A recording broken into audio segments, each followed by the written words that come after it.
भगवान के चमत्कार की कहानी। कहानी शुरू होती है कि एक राजा ने भगवान का एक सुंदर मंदिर बनवाया और उसमें एक पुजारी को पूजा करने के लिए रखा। काफी समय बीत गया, राजा की भी उम्र हो गई थी और पुजारी की भी उम्र हो चली थी।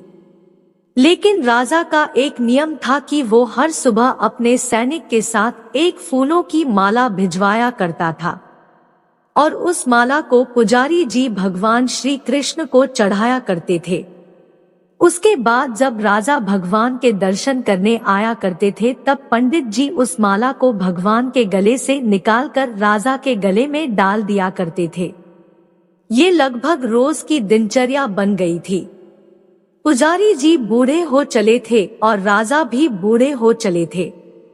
एक दिन राजा की तबीयत खराब हो जाती है तो राजा ने माला सिपाही के हाथ भिजवाते हुए सिपाही से कहा कि पंडित जी कहना कि आज हमारी तबीयत ठीक नहीं है तो आज हम आ नहीं पाएंगे, तो आज हमारा इंतजार न करें। उसके बाद सिपाही ने माला जाकर पुजारी जी को दे दी और सारी बात पंडित जी को बताई। पंडित जी ने भी माला को श्री कृष्ण को चढ़ा दी।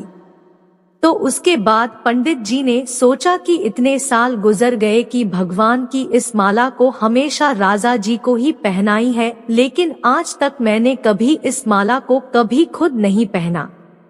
तो हो सकता है कि जरूर यह प्रभु की इच्छा है कि इतने सालों में आज मौका मिला है कि प्रभु की इस माला को मैं अपने गले में पहन पाऊं। तो यह तो परंपरा ही थी कि प्रभु की वह माला तो निकलती ही थी, तो इस बार पंडित जी ने वह माला अपने गले में डाल ली। लेकिन तभी सिपाही दौड़ते हुए आया और बोला कि महाराज को वहाँ कुछ ठीक नहीं लग रहा है, तो राजा साहब मंदिर की तरह ही आ रहे हैं, आप तैयारी करना शुरू कीजिए। राजा को लगा कि इतने सालों से बनी हुई परंपरा कहीं टूट न जाए, इसीलिए वह मंदिर की ओर आने लगे। जैसे ही पंडित जी ने यह सुना उन्होंने तुरंत माला गले से निकल और भगवान को पहना दी। घबराहट में पंडित जी समझ नहीं पाए कि उन्होंने क्या गलती कर दी है।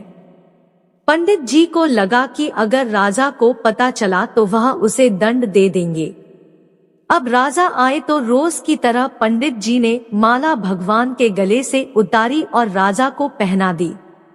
लेकिन राजा की नजर माला पर पड़ी, उसमें एक सफेद बाल था। राजा को बात समझ आ गई कि ये सफेद बाल पुजारी का है। राजा ने पुजारी से पूछा कि क्या इस माला को आपने पहना था? यह सफेद बाल कहाँ से आया? तो पंडित जी डर गए और डर के मारे बोल दिया कि यह सफेद बाल तो श्री कृष्ण का है, भगवान का है। राजा को गुस्सा आ गया कि एक तो पंडित छल कर रहे हैं और ऊपर से झूठ बोल रहे हैं। राजा ने थोड़ा गुस्से में आकर पूछा कि कृष्ण जी के कब से सफेद बाल हो गए? ठीक है, कोई नहीं, मैं कल श्रृंगार के समय आऊंगा, तब देखूंगा कि श्री कृष्ण के बाल सफेद हैं या नहीं। और याद रखना पंडित, अगर बाल काले निकले, सफेद नहीं निकले तो कल के कल आपको इस छल के लिए मृत्यु दंड दिया जाएगा। और राजा गुस्से में तमतमाते हुए वह से चले गए। और इधर पंडित जी को अपनी मृत्यु नजर आने लगी थी। वो श्री कृष्ण के आगे दंडवत कर लेट गए और बोले कि प्रभु मुझे क्षमा कर दीजिए, मैं लोभ में आ गया था, मुझे लगा यह माला मुझे भी पहननी चाहिए, मुझे बचा लीजिए प्रभु, नहीं तो कल राजा के हाथों मेरी मौत निश्चित है। पंडित पूरी रात भगवान से विनती करते रहे, रोते रहे, प्रार्थना करते रहे कि प्रभु मुझे बचा लीजिए। अगली सुबह राजा श्रृंगार के समय पहुंचा और पहुंचने के बाद राजा ने पंडित से कहा कि पंडित जी मुकुट उतारिए, मुझे बिहारी जी के केश देखने हैं। पंडित जी ने डरते डरते मुकुट उतरा और जैसे ही मुकुट उतरा राजा चौंक गया। श्री कृष्ण की मूर्ति के बाल सफेद थे। लेकिन राजा को लगा कहीं ऐसा तो नहीं कि पुजारी फिर कोई छल कर रहा है, कहीं इसने अपने जान बचाने के लिए बाल रंगवा तो नहीं दी। तो बाल की जांच करने के लिए वो बाल तोड़ने लगे और जैसे ही राजा ने बाल तोड़े मूर्ति में से खून बहने लगा। राजा यह देखकर भगवान के चरणों में गिर गए, क्षमा मांगने लगे कि क्षमा कर दो भगवान, मुझसे बहुत बड़ा पाप हो गया, मैं शक में इतना अंधा हो गया कि मैं सही गलत भी भूल गया। तभी मूर्ति में से आवाज आई कि राजा, तुमने मुझे सिर्फ मूर्ति माना, इसीलिए मैं आज से तुम्हारे लिए सिर्फ मूर्ति हूँ। लेकिन इस पुजारी ने मुझ में साक्षात भगवान देखा, इसीलिए उसकी जान बचाने के लिए मुझे अपने बालों को सफेद करना पड़ा, खून की धारा बहनी पड़ी ताकि तुम्हें समझा पाऊं। और उसके बाद राजा को अपनी गलती पर पछतावा हुआ, लेकिन अब कुछ नहीं हो सकता था।